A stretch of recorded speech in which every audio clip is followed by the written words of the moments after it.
일어나셔서 찬송가 27장, 새 찬송가 27장 찬양드리도록 하겠습니다.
너는 나 외에는 다른 신들을 내게 있게 말지니라.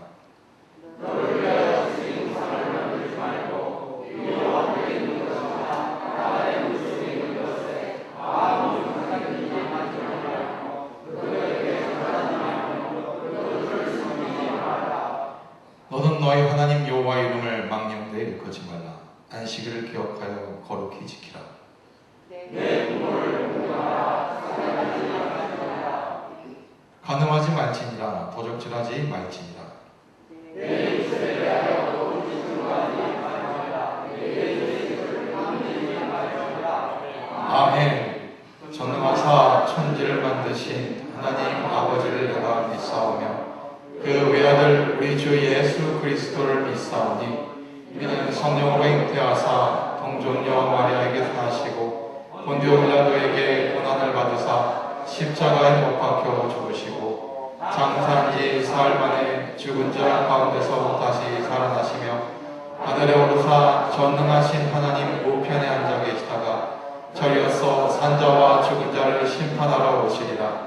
성령을 믿사오며 거룩한 공예와 성도가 서로 교통하는 것과 죄를 사하여 주시는 것과 몸이 다시 사는 것과 영원히 사는 것을 믿사옵나이다.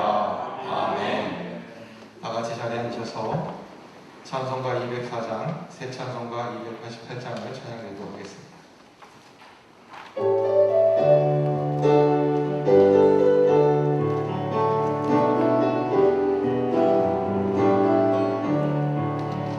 예수로 나의 구주 삼고 성령과 피로써 거듭나니 이 세상에서 내 영혼이 하늘의 영광 누리도다. 이것이 나의 간증이요 이것이 나의 찬송일세. 나 사는 동안 끊임없이 구주를 찬송하리로다. 온전히 주께 맡긴내요 사랑의 음성을 듣는 중에 천사들 왕래하는 것과 하늘의 영광 보리로다. 이것이 나의 간증이요 이것이 나의 찬송일세. 나 사는 동안 끊임없이 구주를 찬송하리로다. 주 안에 기쁨 누림으로 마음의 풍랑이 잔잔하니 세상과 나는 한 곳 없고 구속한 주만 보이도다. 이것이 나의 간증이요 이것이 나의 찬송일세. 나 사는 동안 끊임없이 구주를 찬송하리로다. 아멘. 나정천 원수 집사님 나오셔서 우리를 대표하여 기도해 주시겠습니다.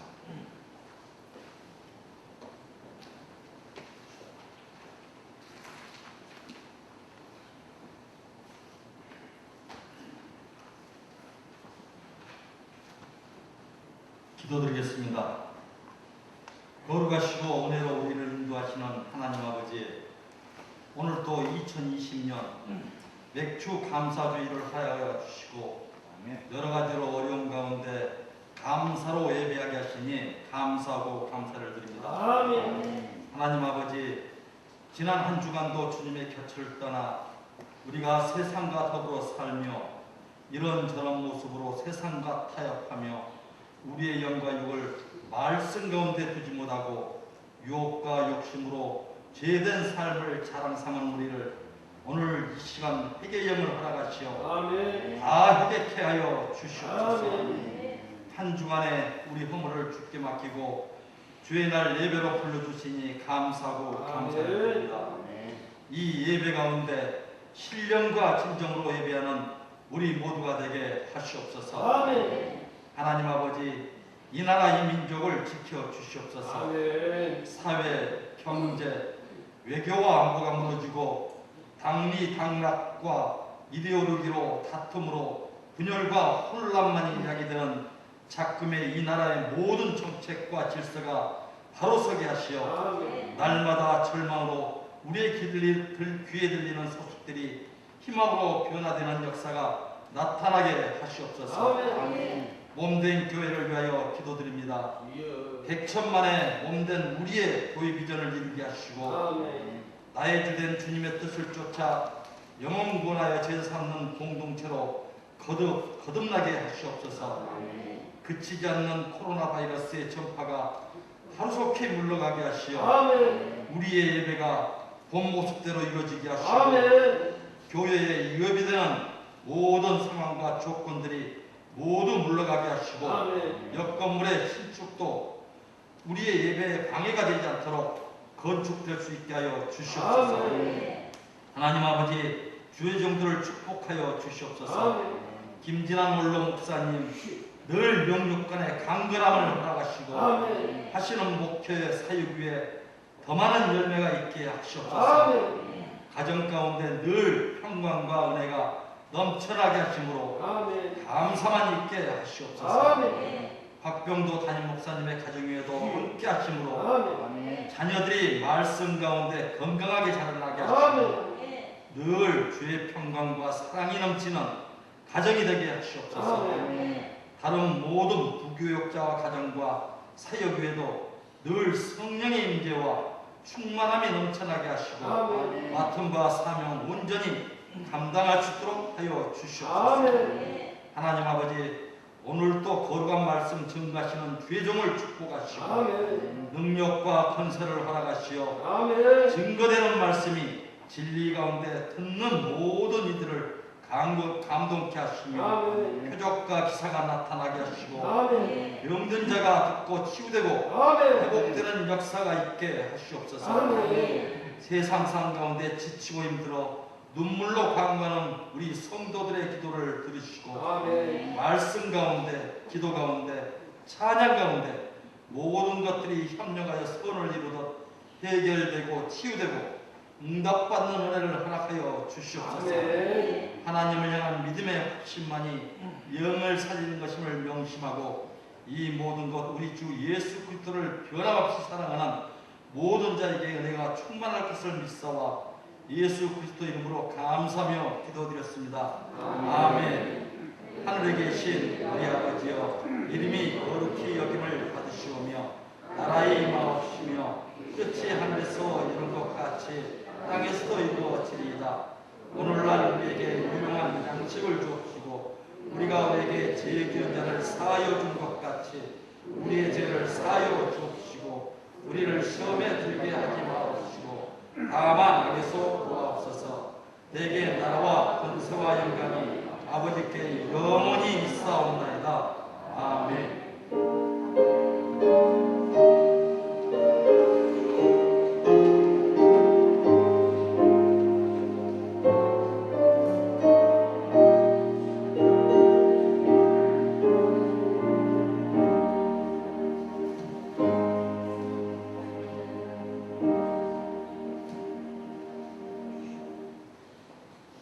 교회 소식입니다. 예배 소식입니다. 금일은 맥주 강사 예배로 드려집니다. 모임 소식입니다. 정기공동회의가 7월 19일 2부 예배 후 본당에서 있습니다. 알림 소식입니다. 예배 시간 서울시 7대 수칙을 지켜주시길 부탁드리겠습니다. 교회 창립 50주년 기념 화보집을 발간할 예정입니다. 소장 중인 교회 역사 및 행사 사진을 사무실로 제출해 주시면 사용 후에 반환하도록 하겠습니다. 손영식 집사님과 조성래 권사님 가정에서 강대상에 헌화해 주셨습니다. 교패가 새롭게 제작되었습니다. 로비에 비치되어 있습니다. 중보기도입니다. 장미아 집사님과 오석교 성도님, 장혜선 집사님 가정을 위해 기도 부탁드리겠습니다. 어린이집과 환호를 위해서, 목장 활성화를 위해서, 교회학교 부흥과 교회 행사를 위해서 기도 부탁드리겠습니다. 코로나19 바이러스 사멸을 위해서 기도 부탁드리겠습니다. 오늘 우리에게 주신 하나님의 말씀은 시편 118편 14절에서 21절까지의 말씀입니다. 시편 118편 14절에서 21절까지의 말씀입니다. 구약성경 888면에 있습니다. 찾았으면 교독하고 마지막 절은 합독하는 시간을 갖도록 하겠습니다. 여호와는 나의 능력과 찬송이시여 또 나의 구원이 되셨도다.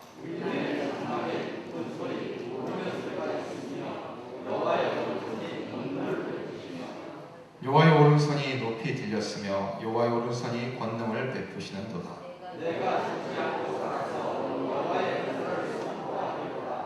여호와께서 나를 심히 경책하셨어도 죽음에는 붙이지 아니하셨도다.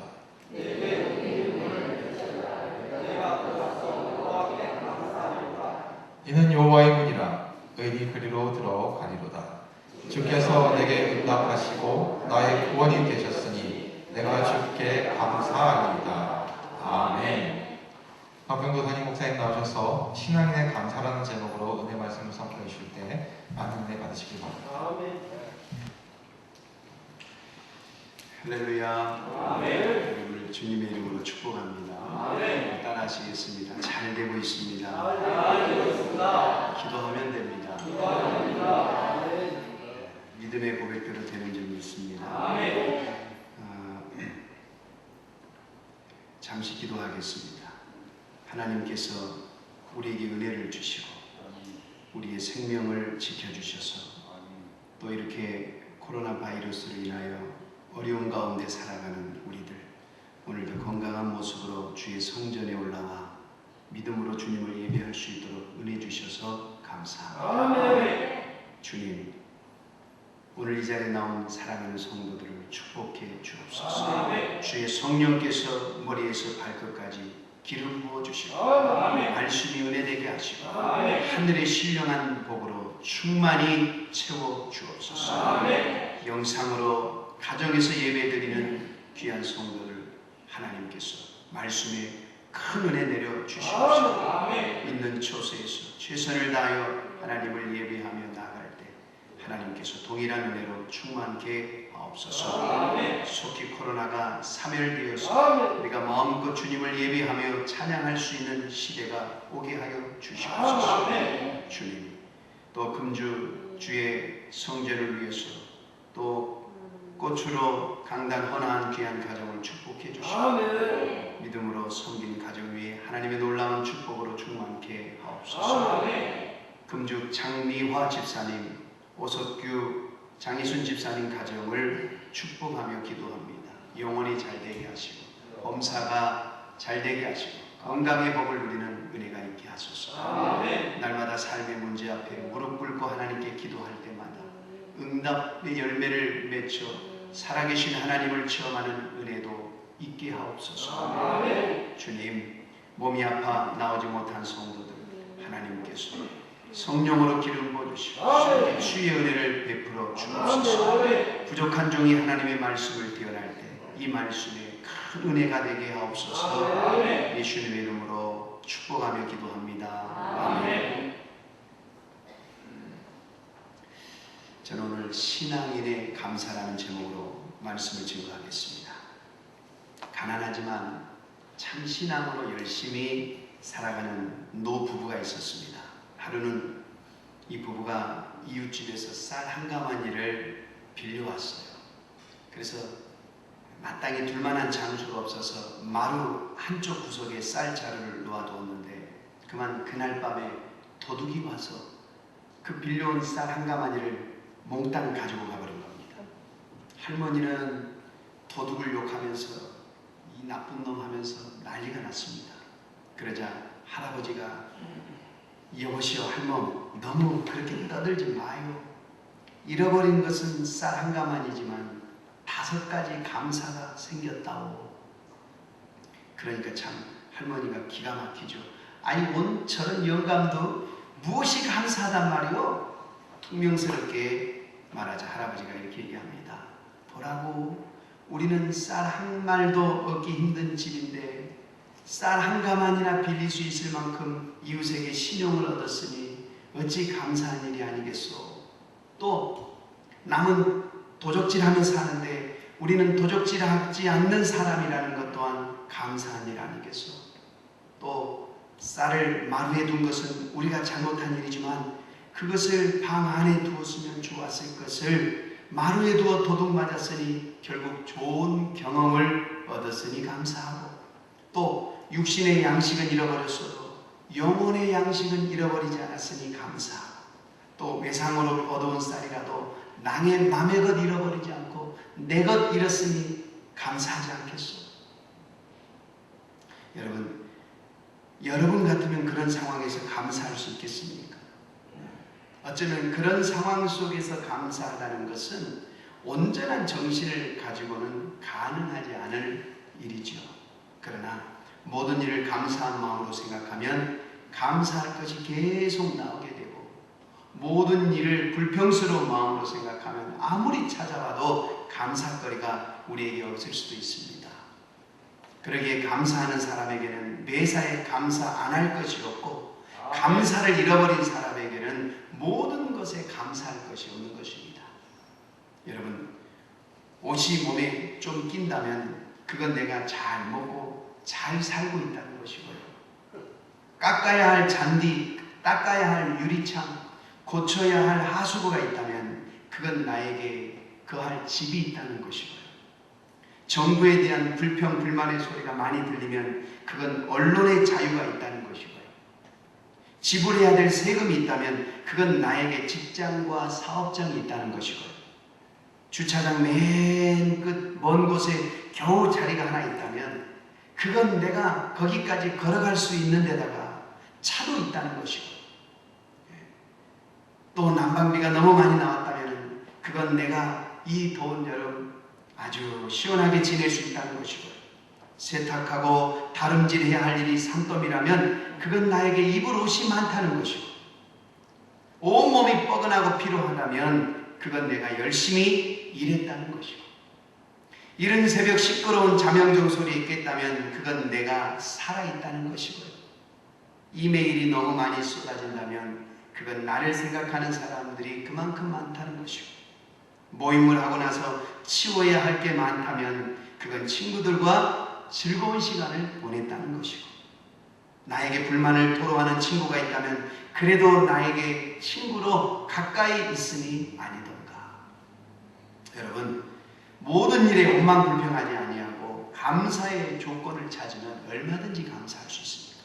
그리고 감사할 때 하나님은 우리에게 복을 주시는 줄 믿습니다. 아멘. 감사절만 되면 우리는 범사에 감사해야 한다 말씀을 듣죠. 여러분, 오늘이 2020년 한 해의 절반 상반기를 보내고 우리가 감사하는 맥주 감사 주일 아니겠습니까? 그러나 감사에는 세 종류의 감사가 있어요. 첫째는 억지 감사, 두 번째는 평범한 감사, 세 번째는 신앙적인 감사입니다. 억지 감사는요, 감사할 마음이 별로 없어. 근데 목사님이 자꾸 감사해야 된다라고 강단에서 말씀하시고 설교하시고 강조하니까 그냥 억지로 감사를 찾아보는 거예요. 그래서 별로 마음에 내키지 않아도 감사라고 하니까 감사하는 것. 2020년 6개월을 지나오면서 감사절을 지키는데 감사해야 한다고 하니까 억지로 쥐어짜서 감사거리를 생각해냅니다. 그것이 억지 감사입니다. 두 번째는 평범한 감사. 뚜렷하게 보이는 좋은 일, 기쁜 일이 있을 때 감사하는 겁니다. 사업이 잘 돼서 감사하고, 가정이 평안해서 감사하고, 큰 어려움 없이 반년을 지내왔으니 감사하고, 자식들이 건강하게 잘 자라고 별탈 없으니 감사하고. 그렇다면 그런 감사는 평범한 감사입니다. 자, 그렇다면 신앙적인 감사는 무엇입니까? 신앙적인 감사는 성경에 나오는 데살로니가 5장 18절의 말씀대로 범사에 감사하라. 범사에 감사하는 겁니다. 이 범사라는 말은 그 어떤 상황 속에서도 감사하는 겁니다. 기쁜 일이 있을 때만 감사하는 것이 아니라 어려운 일이 있어도 감사하고, 실패 속에 있어도 감사하고, 삶의 문제가 나를 힘들게 할지라도 감사하고, 이것이 신앙적인 감사라는 것입니다. 여러분, 찬송생활의 권능이라고 하는 책이 있습니다. 그 책에 나오는 이야기입니다. 거기 보면 이런 내용이 있어요. 찬송생활이라는 것은 감사와 마찬가지로 기쁘고 행복할 때만 하는 것이 아니죠. 찬송생활은 감사와 기쁨을 동시에 내포하는 것인데, 지금은 어렵고 힘들지만 앞으로 어떤 좋은 일이 일어날 것이다 라고 기대하기 때문에 찬송하는 것이 아닙니다. 지금 내 모습 그대로, 지금 내가 겪고 있는 상태 그대로를 인하여 감사하고 기뻐하고 찬송하는 것, 이것이 진정한 찬송 생활이다. 예를 들면 그 책의 저자는 알코올 중독에 걸린 아버지 때문에 집안에 우환이 그칠 날이 없는 부부에게 아버지가 알코올 중독자라는 것 때문에 감사하고 찬송하세요라고 권면해 줍니다. 그 권면을 받고 아버지가 알코올 중독에서 벗어나서 새 사람이 될 것을 믿고 감사하는 것이 아니라 아버지가 지금 현재 알코올 중독자라는 그 사실로 인해 감사하는 거예요. 여러분, 이게 쉽습니까? 그런데 그 부부는요, 아버님이 술을 마시는 것을 주님께 감사합니다. 그러한 아버님의 상태가 하나님이 계획하신 대로 보다 멋진 아버지의 삶이 되는 것이니 주님을 찬양합니다 라고 진짜 감사와 찬송을 올려드렸어요. 그랬더니 실제로 아버님이 알코올 중독에서 해방되었다는 겁니다. 문제를 일으키는 아들이 있으면 그런 아들을 내게 주셨음을 감사하고 찬양하는 거예요. 사업에 실패했으면 실패한 것으로 인해 감사하고 찬양하는 거예요.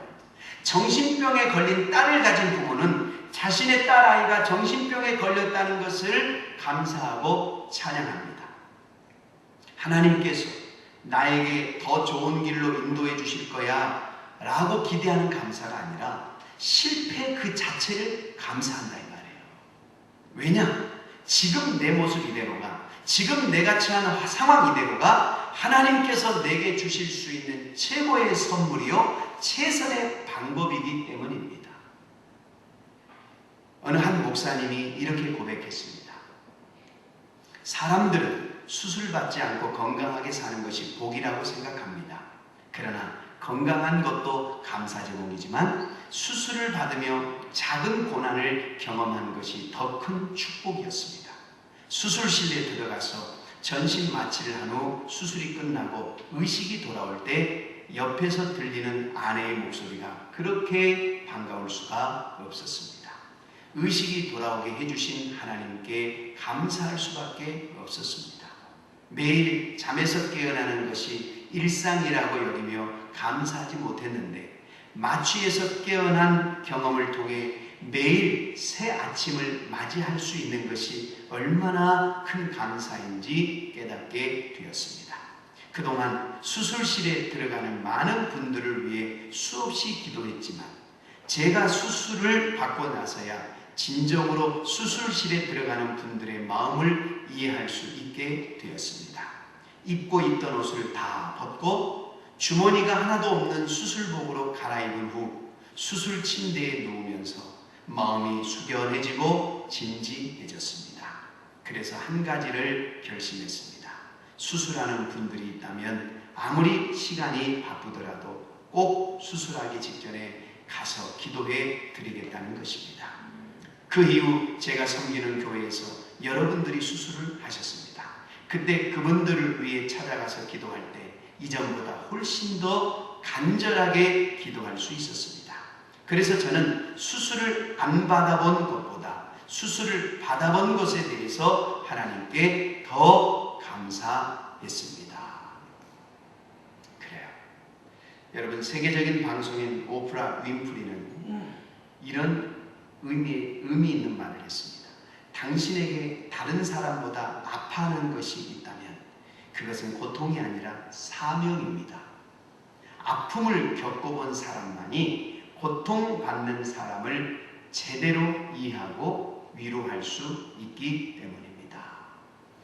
여러분, 우리가 알다시피 오프라 윈프리는 어렸을 때 사촌들과 이웃 사람들에게 성적인 학대를 받고 자랐죠.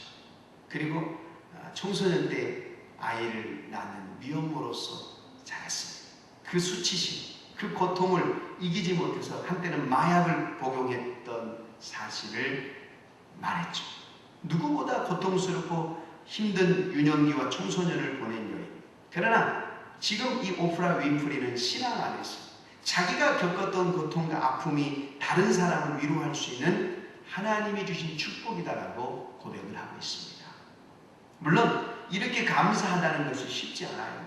그래서 신앙이 필요한 겁니다. 하나님의 눈으로 나를 보면 아무리 힘들고 고통스러운 삶이라 하더라도 감사하지 않을 수가 없는 거예요. 여러분, 오늘 본문에 나오는 이 시편의 이 시인의 감사가 그런 감사였어요. 오늘 본문 9절에서 시인이 이렇게 찬양하죠. 한번 다 같이 한번 읽어볼까요? 9절 말씀, 시편 118편 9절 말씀, 시작. 여호와께 기도하니 방백들을 신뢰하고자. 여러분, 또 처음으로 1절을 또 그렇게 시작합니다. 1절도 한번 같이 읽어볼까요? 시작. 여호와께 감사하라. 저는 선하시며 그 인자하심이 영원하리로다. 그랬습니다. 영원합니다. 여러분, 왜 시인이 이렇게 감사할 수 있었습니까? 시편 118편 전체를 쭉 읽어보면 여러분, 결코 시인이 기쁘고 즐거운 일이 있었기 때문이 아니라는 걸 알 수 있어요. 정말 어려운 가운데 있었어요. 오히려 시인은 5절에 보니까 5절을 한번 다 같이 읽어볼까요? 5절 시작. 고통 중에 여호와께 부르짖었더니 여호와께서 응답하시고 나를 광야라는 곳에 세우셨도다. 아무도 없는 드넓은 강야와 같은 곳에 서 있는 것 같아요. 그 정도로 고통 가운데 있었어요. 7절을 보세요.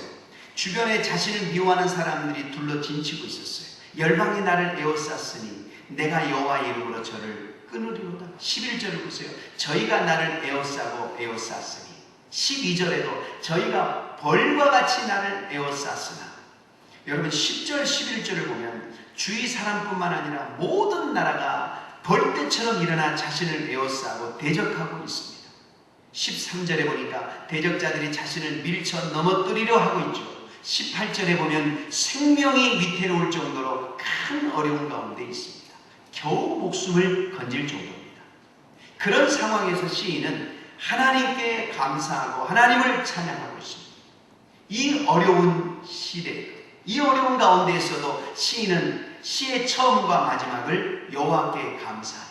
그는 선하시며 그 인자하심이 영원하미로다. 아멘. 여러분, 이게 신앙인의 진정한 감사합니다. 우리는 지난 6개월 동안 참 어렵게 살아왔습니다. 계속된 코로나19로 인하여 생명의 위협을 느끼고 두려움 속에 보내야 했고, 그 영향으로 한동안 모든 사회활동들이 올스톱되면서 경제적 어려움 때문에 힘들었어요. 실직자가 늘어나고 공장이 문을 닫고 자영업자들이 피해는 이루 말할 수 없을 정도입니다. 나라 안팎에는 날마다 불안하고 안타까운 소식들이 들려왔습니다. 그렇게 살아온 게 벌써 6개월이나 되죠. 학생들은 또 학교를 가지 못하고 이 어려움이 언제 끝날 것인지 아무도 확신할 수 없는 상황. 객관적인 현상으로 본다면 우리에게 감사할 거리가 결코 많지 않아요. 평범한 감사는 고사하고 억지 감사를 하려고 해도 쉽게 머릿속에 떠오르는 게 없을 수 있습니다. 그러나 우리는 신앙인입니다. 신앙인은 신앙을 먹고 신앙으로 살아가는 사람들입니다. 세상을 바라보며 사는 사람들이 아니에요. 세상이 망해도 신앙인은 믿음으로 사는 겁니다. 하나님께서 하박국 선지자에게 주신 말씀처럼 오직 의인은 믿음으로 말미암아 살리라. 그리고 믿음으로 사는 자는 하박국 선지자처럼 이렇게 고백할 수 있어요. 비록 무화과 나무가 무성하지 못하고 포도나무에 열매가 없고 감람나무에 소출이 없고 밭에 식물이 없고 우리의 양이 없고 외양간에 소가 없을지라도 나는 여호와를 인하여 나의 구원의 하나님을 인하여 기뻐하리로다. 하박국서 3장 17절 말씀입니다. 하박국 선지자에게 남아있는 것은 아무것도 없었어요. 경제적으로도 너무너무 피폐했고 주위를 둘러봐도 어느 것 하나 희망적인 게 없고 하나님은 너희 나라가 멸망할 것이다 라고 멸망을 선포했어요. 그런 상황 속에서 하나님께서 의인은 그 믿음으로 말미암아 살리라. 이 하나님의 음성을 듣고 믿음으로 자신의 상황을 돌아보니까 결코 절망적이지 않았어요. 상황은 좋지 않았지만 천하보다 크신 하나님이 나와 함께 계시다는 것을 볼 수 있었기 때문에 하나님을 향한 믿음으로 현실을 보니까 즐거워하고 기뻐할 수 있었어요. 현실적인 상황 때문에 즐거워하고 기뻐할 수 있는 것이 아니라 천지를 지으신 하나님께서 자신에게 모든 것이 되심을 인해서 감사하고 기뻐할 수 있었습니다. 나는 여호와로 인하여 즐거워하며 나의 구원의 하나님을 인하여 기뻐하리로다. 여러분, 우리에게도 이런 믿음의 고백이 있기를 예수님의 이름으로 축원을 드립니다. 지금 우리의 삶이 아무리 힘들고 어렵더라도 언제나 우리와 함께 하시는 하나님으로 인해 감사하고 즐거워하고 기뻐하시기를 바랍니다. 세상을 바라보지 않고 하나님을 바라보며 세상에 소망 두지 않고 하나님께 소망을 두면 우리는 감사와 찬양이 있는 삶을 살 수가 있습니다. 아무리 풍요로운 세상이라 하더라도 그 세상에 소망이 있는 것이 아니에요. 세상을 바라볼 때는 언제나 여러분 희망적일 수 없어요. 우리의 희망은 오직 하나님께만 있습니다. 그러기에 우리의 희망이신 하나님을 바라볼 때에만 감사할 수 있고 기쁨의 삶을 살 수가 있는 것입니다. 오늘 말씀을 보니까 시인은 두 가지로 인해 하나님께 감사한다 그랬어요. 첫째는 18절 말씀 한번 다 같이 읽어볼까요? 18절 시작.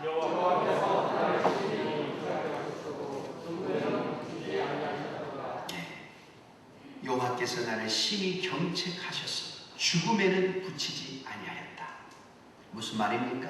하나님께서 자신을 죽음으로 내몰지 않고 생명만큼은 지켜주셨다 이 말이에요. 그러니까 생명이 있음으로 인해 감사한다. 생명으로 인해 감사하는 사람은 자신에게 아무것도 없어도 감사할 수 있어요. 여러분, 생명을 잃으면 모든 것을 잃는 것이고 생명을 가졌으면 모든 것을 가진 것입니다. 소망이 있기 때문에 정말 큰 어려움을 겪은 사람들은 단지 내가 살아있다는 것 때문에 감사할 수 있습니다. 여러분, 우리에게 생명이 있음을 인해 감사하시기 바랍니다. 아멘. 하나님께서 우리의 생명을 거둬가시면 우리는 이 세상에 그대로 끝을 볼 수밖에 없어요.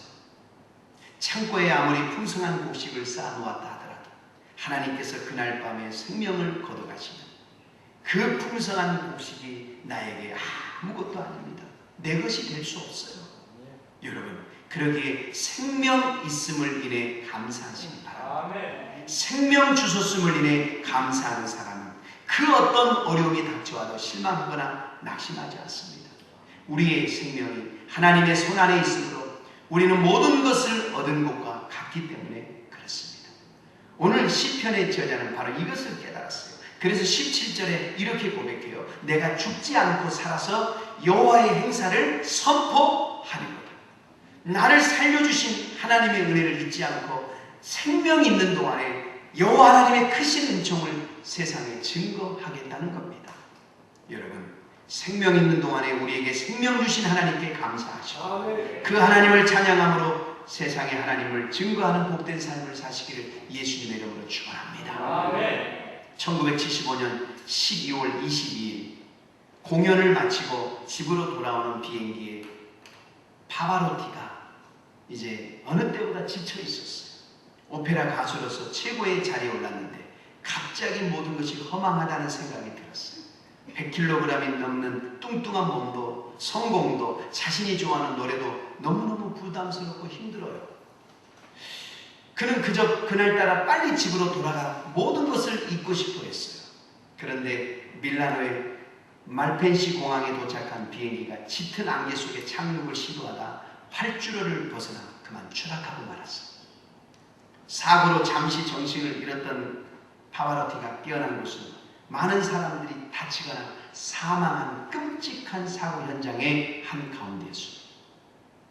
눈앞에 펼쳐진 충격적 장면을 보며 그가 어떤 울림이 마음에 있었어요.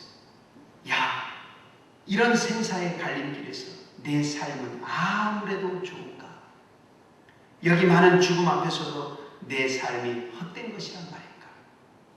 그 와중에서 와이셔츠 차림으로 오들오들 떨던 그는 누군가 건네준 손수건을 받아들자 자신도 모르게 그 손수건으로 목과 입을 감싸고 있었습니다. 그 순간 그는 결코 노래와 떨어져서는 살 수 없다는 것을 깨달았어요.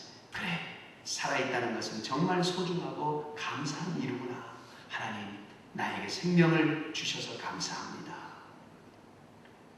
그리고 그는 죽을 뻔했던 그 사고 이후에 19살 때 처음 노래 시작했던 그 열정으로 다시 연습을 하기 시작했고 다이어트를 해서 몸무게도 줄여요.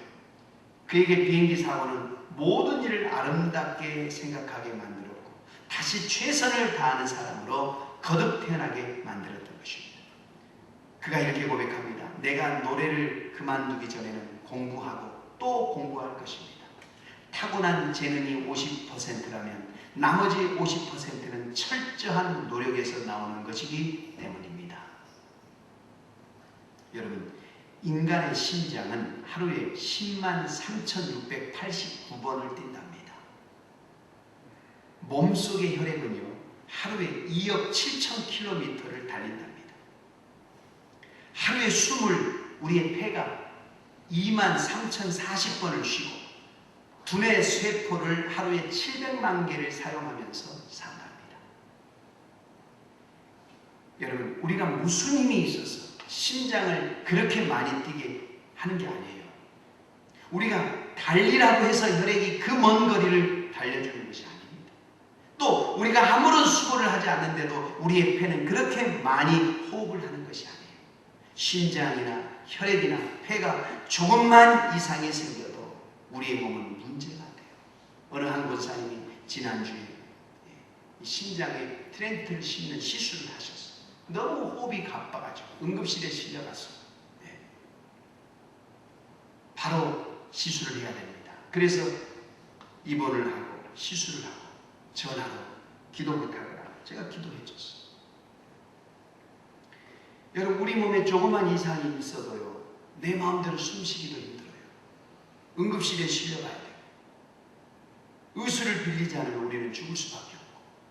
그러나 여러분, 우리는 심장이 하루에 10만 번 이상을 뛰는데도 전혀 문제가 없고, 피가 2억 7천 킬로미터 이상을 달려도 멈추지 않고, 폐가 2만 번 이상 숨을 쉬는데도 전혀 문제가 생기지 않은 것을 감사하세요. 아멘.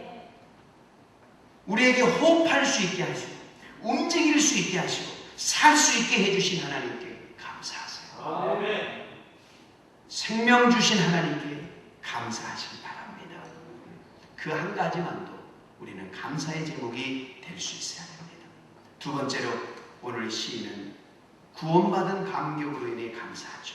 15절에서 16절에 이렇게 노래합니다. 우리 다 같이 한번 읽어볼까요? 15절 16절 말씀 시작.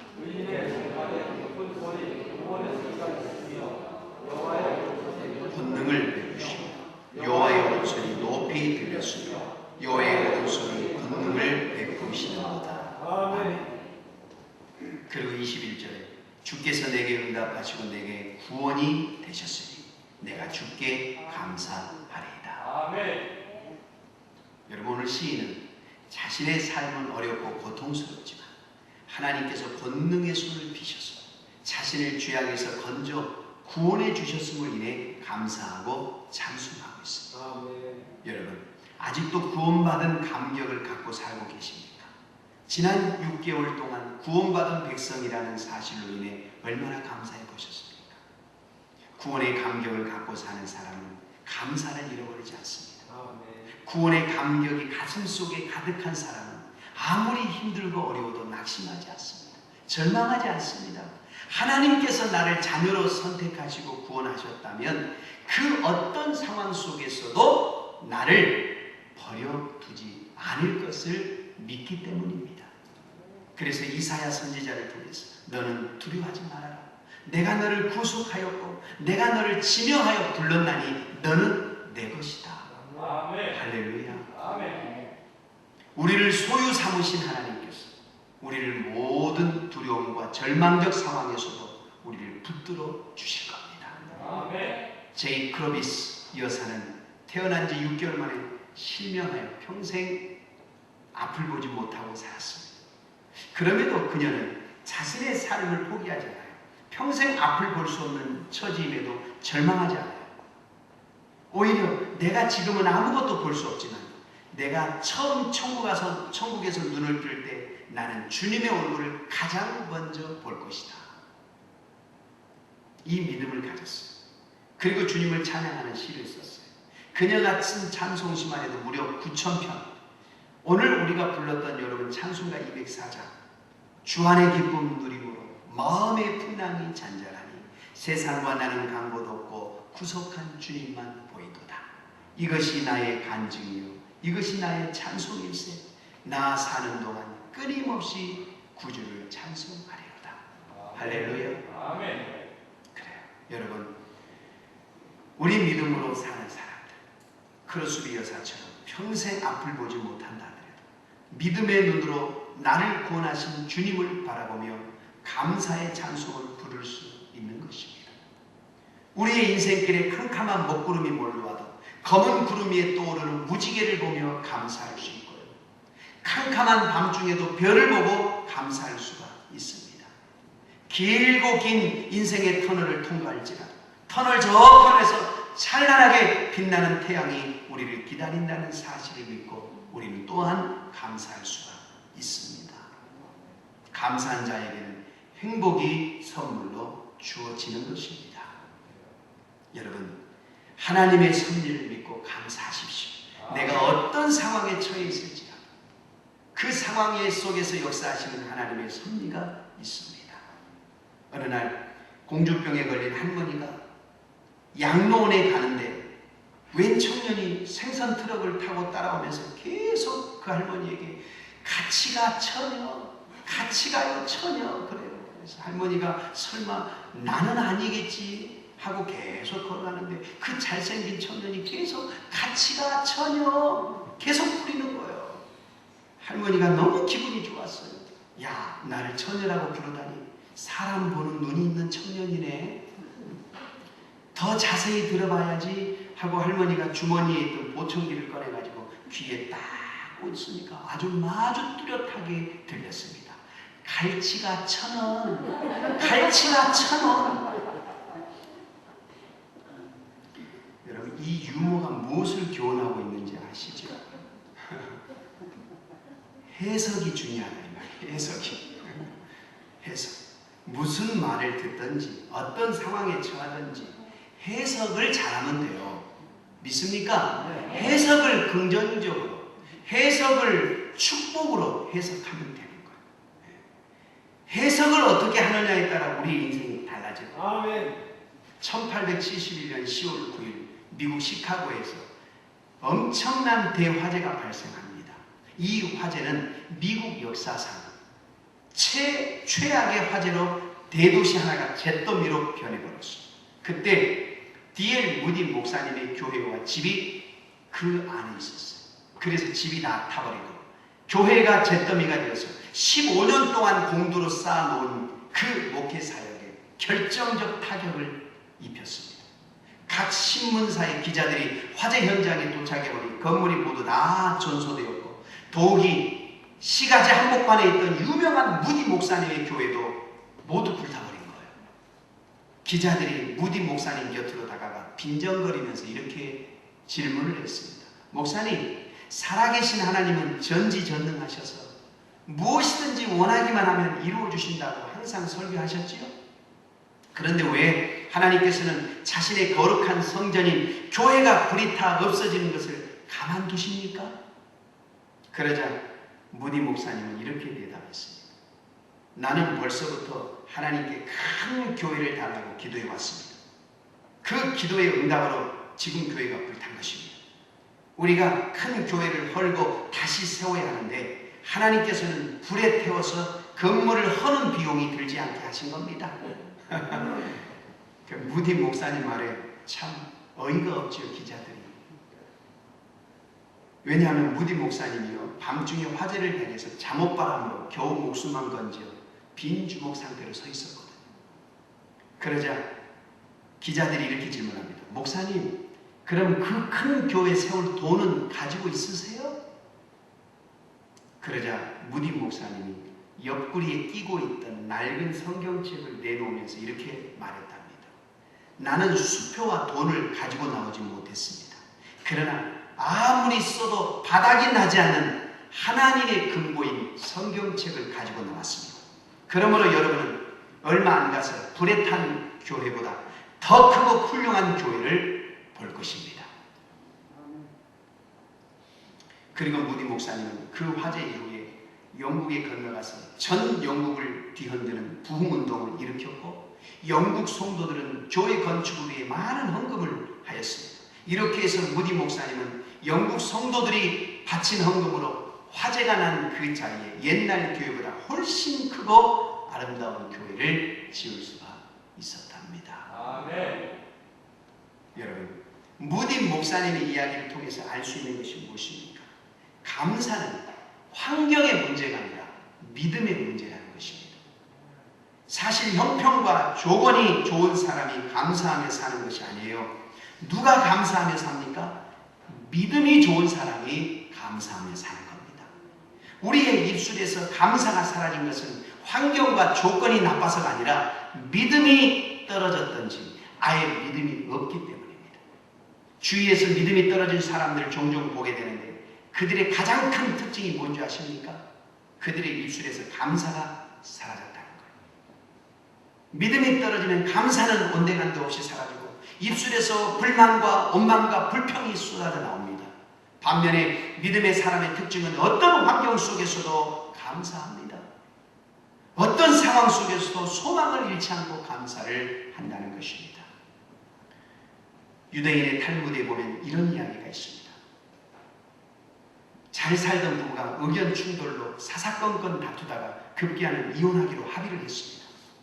그래서 두 사람은 모든 것을 공평하게 반씩 나누기로 했습니다.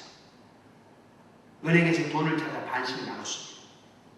가지고 있던 땅도 반씩 나눴습니다. 집도 팔아서 반씩 나눴습니다. 그런데 생각지도 못했던 문제가 생겼습니다. 자녀가 11명이었습니다.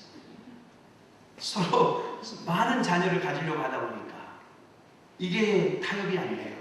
그래서 할 수 없이 랍비를, 자신들이 마을에서 존경받는 랍비를 찾아가서 상담을 받자. 그래서 랍비가 이렇게 말했습니다. 하나 더 낳을 때까지 살아라. 그래 12명 만들어서 6명씩 나누라 이 말이에요. 두 사람은 랍비의 말을 듣고 집으로 달려갔습니다. 그리고 집에 돌아오자마자 빨리 아이 만들어 이혼하자. 침대에 들어갔습니다. 얼마 후 아이를 낳았는데 이게 웬일입니까? 쌍둥이를 낳았습니다. 부부는 즉시 이혼하지 말고 함께 살라는 것이 하나님의 뜻임을 알고 행복하게 잘 살았답니다. 여러분, 우리가 살다 보면 하나님의 뜻을 몰라 당황할 때가 있어요. 어디로 가야 할지, 무엇을 해야 할지, 어떤 것을 선택해야 할지, 무엇이 하나님의 뜻인지 몰라 답답해할 때가 있어요. 그래서 나름대로 작정 기도도 하고 금식 기도도 합니다. 또 믿음의 선배들에게 상담을 받기도 합니다. 하나님의 뜻을 아는 것은 우리의 인생에서 매우 중요한 부분을 차지하죠. 이것은 비단 평신도뿐만 아니라 주의 사역을 하는 목회자들에게도 마찬가지죠. 그런데 작정 기도하지 않아도 믿음의 선배들에게 상담받지 않아도 알 수 있는 하나님의 뜻이 있어요. 그것이 무엇인지 아십니까? 데살로니가전서 5장 16절 말씀. 하나님의 뜻이 분명하게 기록되어 있어요. 항상 기뻐하라. 아멘. 쉬지 말고 기도하라. 아멘. 범사에 감사하라. 아멘. 이것이 그리스도 예수 안에서 너희를 향하신 하나님의 뜻이니라. 우리를 향하신 하나님의 뜻. 여기 보면 하나님의 뜻이 세 가지가 나와있죠. 기뻐하는 것, 기도하는 것, 감사하는 것. 여러분, 오늘 맥주 감사절을 맞아 여러분 무엇으로 인해 하나님께 감사하시겠습니까? 지금 우리의 삶의 형편이 가장 어렵고 힘들더라도 오늘의 내 모습 그대로를 인해 감사하십시오. 하나님이 여러분에게 주신 최고의 상황입니다. 그리고 우리에게 생명을 주시고 구원을 허락하신 하나님으로 인해 감사의 찬송을 부르시기 바랍니다. 감사는 우리의 삶의 영적인 풍요를 가져다 줍니다. 감사하는 마음에 하나님께서 은혜와 축복으로 채워주십니다. 오늘 이 맥주 감사절에 우리의 온전한 감사를 하나님께 드리시고 하나님께서 채워주시는 은혜와 축복을 누리시는 복된 생애를 살아가시고 예수님의 이름으로 축원합니다. 축원합니다. 우리 다 같이 주신 말씀 붙들고 주여 참으로 생명 주심 감사합니다. 구원해 주심을 감사합니다. 내가 어떤 상황 속에서도 하나님 그 상황이 하나님께서 주신 상황이기에 또한 감사합니다. 우리 주여 일창하시고 통성으로 기도합니다. 주여 할렐루야. 하나님 감사합니다. 아버지 하나님 주께서 은혜를 주셔서 너무너무 감사합니다. 지금 너가 처한 환경 이 상황이 하나님이 나에게 주신 최선의 상황이기에 감사합니다. 이 상황을 통해서 아버지 하나님의 음성을 듣는 복된 은혜가 있게 하여 주시옵소서. 주여 나에게 생명 주셔서 감사하고 나에게 구원의 은혜를 주셔서 감사합니다. 주님 이 맥주절을 하나님께 다시 한번 감사가 회복되어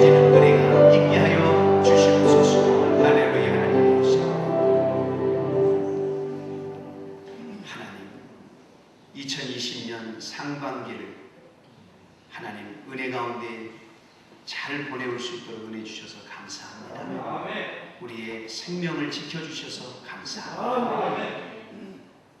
우리를 구원해 주셔서 감사합니다.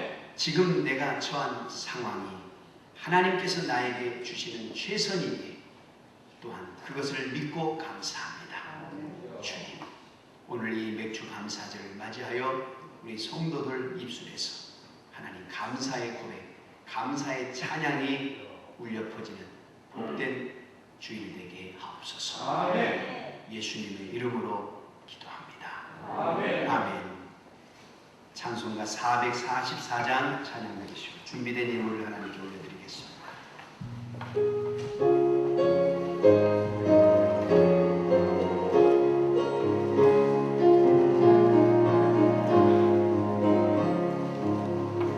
예수가 거느리시니 즐겁고 평안하구나. 주야의 자고 깨는 것 예수가 거느리시네. 주날 항상 돌보시고 날 친히 거느리시네. 주날 항상 돌보시고 날 친히 거느리시네. 때때로 괴롭다하며 때때로 기쁨 누리네. 풍파 중에 거느리고 평안할 때 거느리네. 주날 항상 돌보시고 날 친히 거느리시네. 주날 항상 돌보시고 날 친히 거느리시네.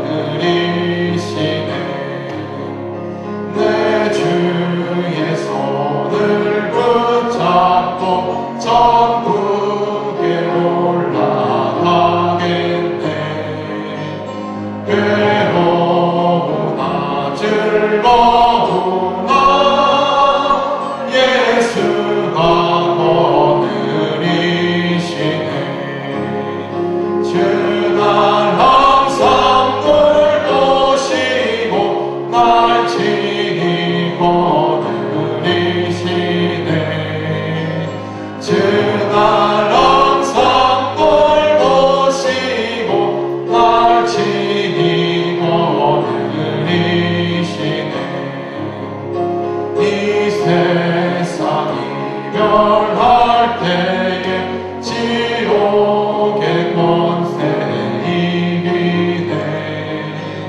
천국에 있을 때에도 예수가 거느리시네. 주날 항상 돌보시고 날 친히 거느리시네. 주날 항상 돌보시고 날 친히 거느리시네. 아멘.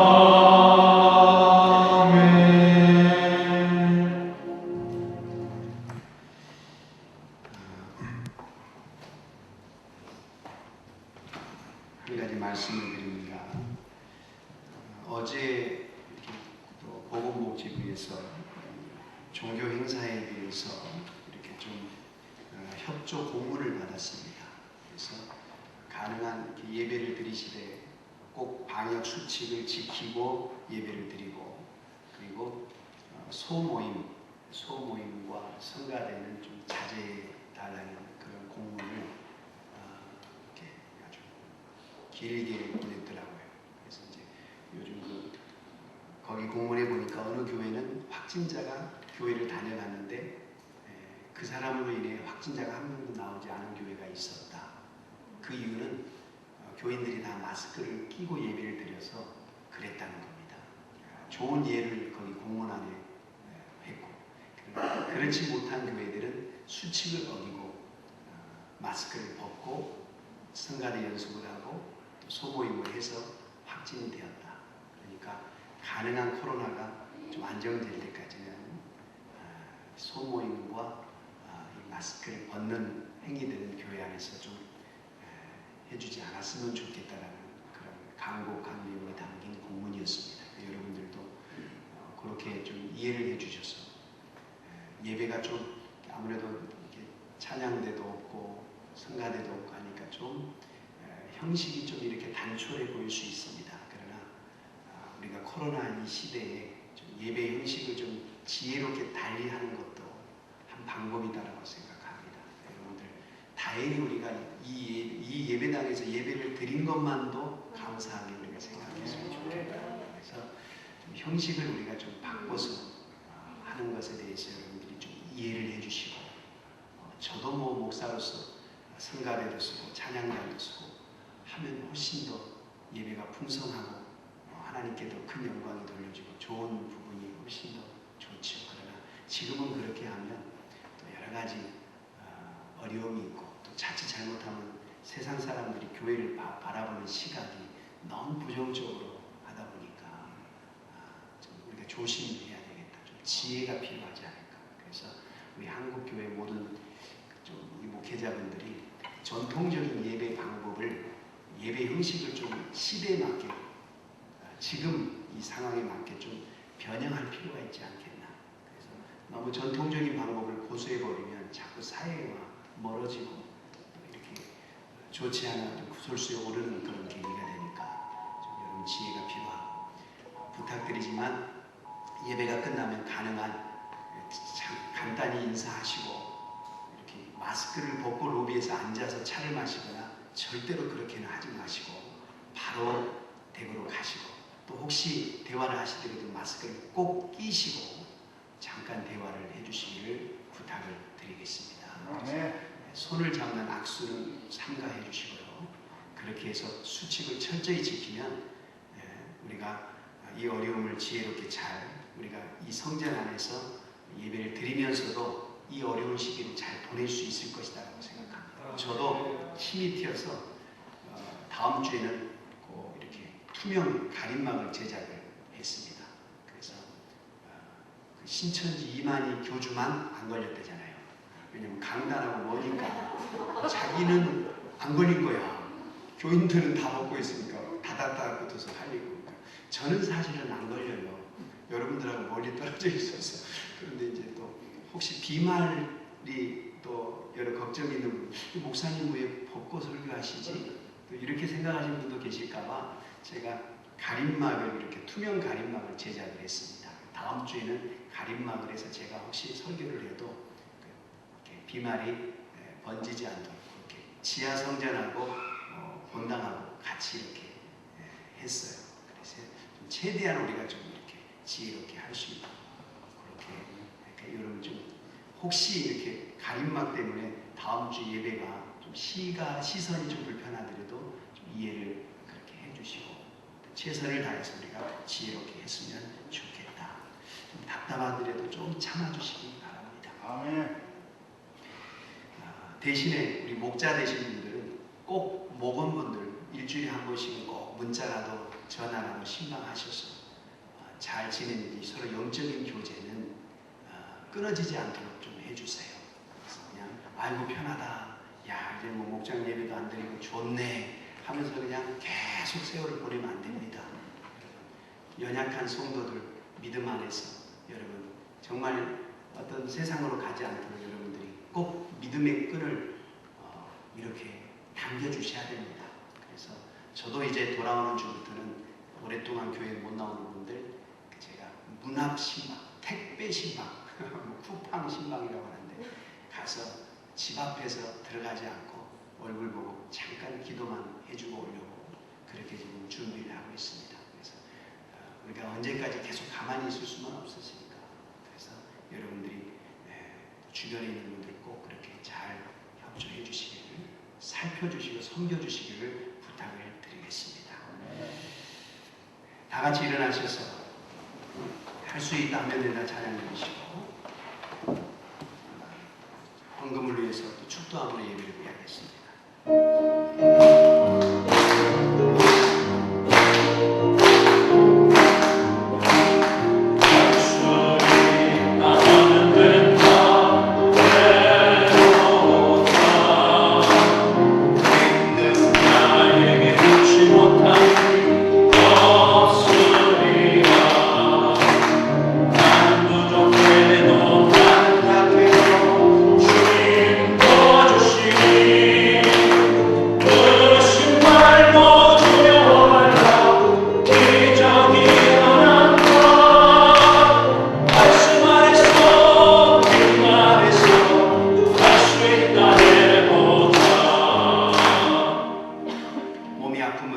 환처에 손을 올리시고 또 삶에 어려운 문제가 있는 분들은 가슴에 손을 얹고 기도받으시기 바랍니다. 하나님, 믿음으로 환처에 손을 올렸습니다.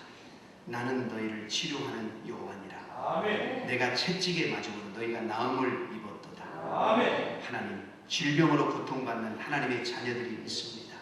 성령께서 이 시간 그 환처에 기름 부어 주옵소서. 아멘. 임하여 주시옵소서. 아멘. 나사렛 예수 이름으로 명하노니 모든 질병은 나음을 입을지어다. 아멘. 모든 병만은 떠나 갈지어다. 아멘. 그 어떤 불치병도 치유받을지어다. 아멘. 지금 이 시간에 병상에 누워있는 성도 동일하게 성령님 임하여 주옵소서. 아멘. 임하여 주시옵소서. 아멘. 기름 부어 주옵소서. 아멘. 예수 이름으로 다 나음을 입을지어다. 아멘. 삶의 어려운 문제로 고통받고 있는 성도가 있습니다. 모든 것이 합력하여 선이 이루어지는 은혜가 임하게 하여 주옵소서. 나사렛 예수 이름으로 명하노니 삶의 모든 환난과 어려운 문제가 다 해결받을지어다. 아멘. 이제는 하나님께서 우리에게 베풀어 주신 은혜에 감사하여 이 상반기 은혜 가운데 보냄을 감사하여 이 맥주 감사절 귀한 감사 예물을 드리고 11조의 각종 예물을 하나님께 올려드렸습니다. 드린 예물을 받아주시고 흠양하여 주시고 2020년 하반기에도 하나님의 놀라운 은혜가 우리 성도들의 가정과 일도와 자녀들에게 충만히 임하여 주옵소서. 한 주간 우리 성도들 코로나에 전염되지 않도록 이들의 생명과 건강을 지켜 보호하여 주시옵소서. 이제는 우리를 모든 죄에서 구원하여 주시고 예수 그리스도의 십자가의 피 흘리심의 은혜와 하나밖에 없는 독생자를 이 땅에 보내주신 아버지 하나님의 극진하신 사랑과 보혜사 성령님 함께 하시고 내주하시고 교통하시고 능력 주심의 은혜가 예배를 피하고 돌아가는 사랑하는 성도들의 가정과 자녀와 일터와 사업장 위에 군에 가 있거나 유학 중에 있는 성도 위에 병상에 누워있는 성도 위에 이제부터 영원토록 함께 계시기를 간절히 축원하옵나이다. 아멘.